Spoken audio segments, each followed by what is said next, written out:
हम मध्य प्रदेश की सीमा पर खड़े थे। सामने अनास नदी का पुल था और फिर शिव मंदिर तक पहुंचने के लिए हम आगे बढ़ चले। जब हम झाबुआ से मंदिर जाने के लिए तैयार हो रहे थे, तब इस मंदिर के बारे में हमें बहुत ही कम जानकारी थी। हमें तो सिर्फ इतना ही पता था कि काकनवानी हरिनगर के आसपास एक पौराणिक शिव मंदिर है, जो कि बहुत ही खूबसूरत स्थल है। इस मंदिर के बारे में हमें विद्याजी गामर से पता चला था, लेकिन 3 से 4 साल हो जाने के कारण उनको भी इस प्राचीन शिवालय के स्थल के बारे में कोई जानकारी नहीं थी। ना ही उन्हें यह पता था कि ये किस गांव में स्थित है। तब हमने काकनवानी थाना प्रभारी हीरू सिंह रावत से संपर्क किया और इस मंदिर के बारे में उनसे जानकारी ली। साथ ही साथ मेघनगर निवासी एक मित्र दिनेश देवाना ने भी इस मंदिर तक पहुंचने में हमारी मदद की। इन सब के साथ साथ ग्रामीणों के सहयोग से हम घुघरदेव महादेव धाम पर पहुंच गए।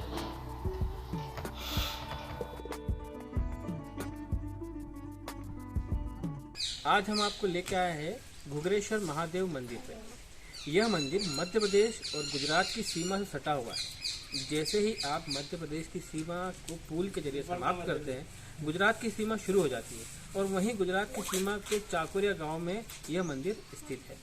यह मंदिर देखने में बड़ा विचित्र है, सुंदर है। यहाँ का प्राकृतिक सौंदर्य बहुत खूबसूरत है। यहीं के निवासी छोटे छोटे भक्तों ने मंदिर को सुंदर और स्वच्छ बनाया हुआ है। बाबा के दर्शन के लिए सामने की सीढ़ियों से चढ़कर जाना होता है। पत्थर की इस ठंडी गुफा में सिर्फ 2 दर्शनार्थी ही दर्शन कर सकते हैं। भोले बाबा के दर्शन लाभ के बाद सामने से उतरने के लिए भी सीढ़ियां बनाई गई है, जहां उतरते ही भक्तों को नटराज भगवान के दर्शन हो जाते हैं।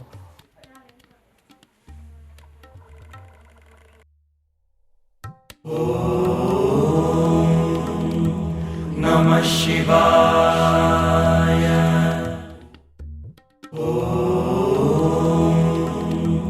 नमः शिवाय।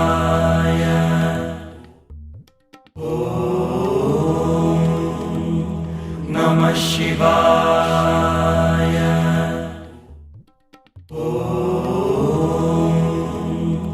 नमः शिवाय।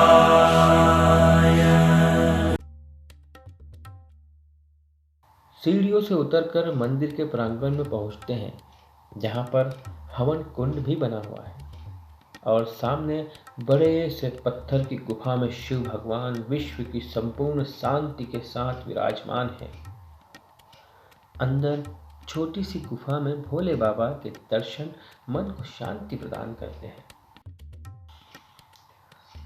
बाहर खड़े होकर जब इस बड़े से पत्थर को देखते हैं तो लगता है मानो हम पृथ्वी के किसी अद्भुत कोने में खड़े भगवान शिव का आशीष प्राप्त कर रहे हैं।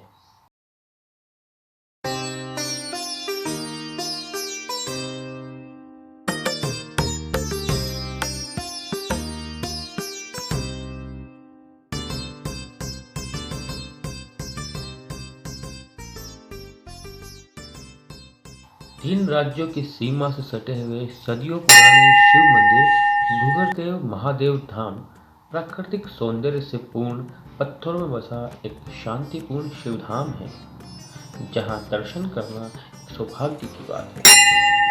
इस पौराणिक शिव मंदिर में जब भक्त जाते हैं तो शिव कृपा से मन में शांति समावित हो जाती है। शिव ही सत्य है। हम आपको सदियों पुराने शिव मंदिर के दर्शन करवाते हैं।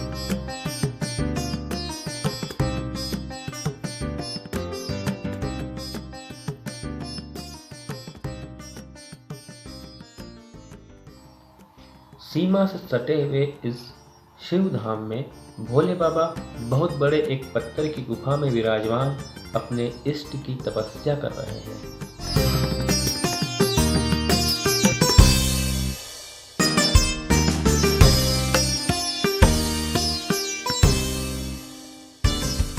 यहाँ का प्राकृतिक सौंदर्य लुभावन है, मन भावन है।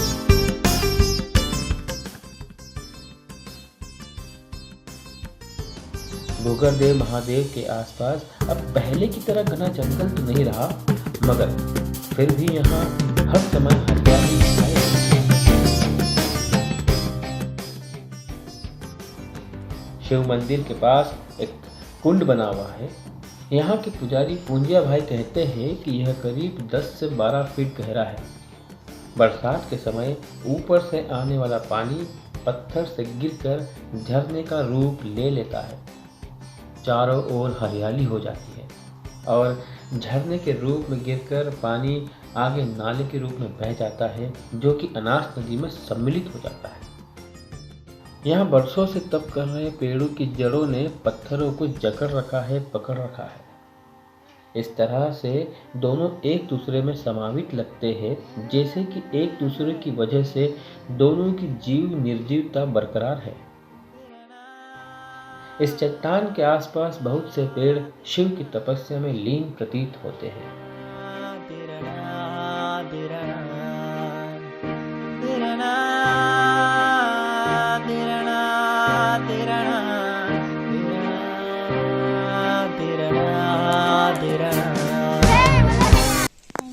नहीं ना, आप यहाँ पे साफ सफाई करते हो? हाँ, अच्छा, कितने साल से आप यहाँ साफ सफाई कर रहे हो? 2-3 साल हो गए। 2-3 साल। रोज साफ सफाई करते हो? रोज। भगवान को हिलाते भी हो? हाँ।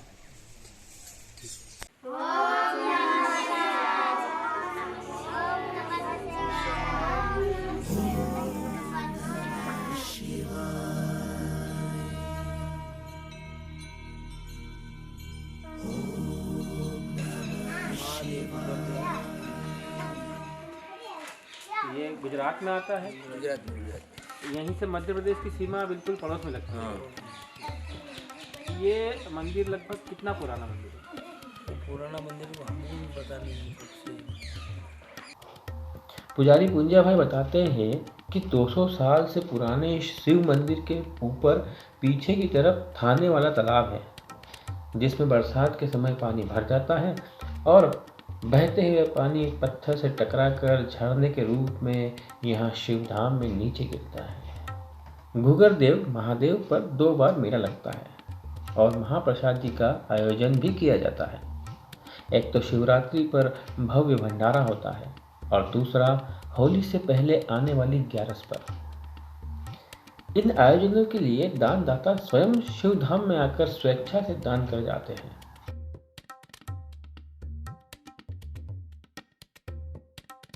अच्छा, जो यहाँ पर आप लोग मेला लगाते हो और भंडारा भी लगता है, तो भंडारे की व्यवस्था आप कैसे करते हो? अनाज तो तुम देता है तो तुम्हारा ले लेता है, वो देता है वो उसका ले लेता है। जब देने वाला है वो आता है फिर अब ये करने का। हम किसी का मांगते नहीं है। भगवान भोलेनाथ ऐसे मनोरम स्थान पर विराजमान होकर एक दूसरे में मिली हुई सीमा को दर्शाकर यही संदेश दे रहे हैं कि हमें भी एकजुट होकर आपस में मिलकर रहना चाहिए, ताकि सदियों पुरानी हमारी एकता, अखंडता और हमारे अस्तित्व को कोई भी अधर्मी डिगा न सके।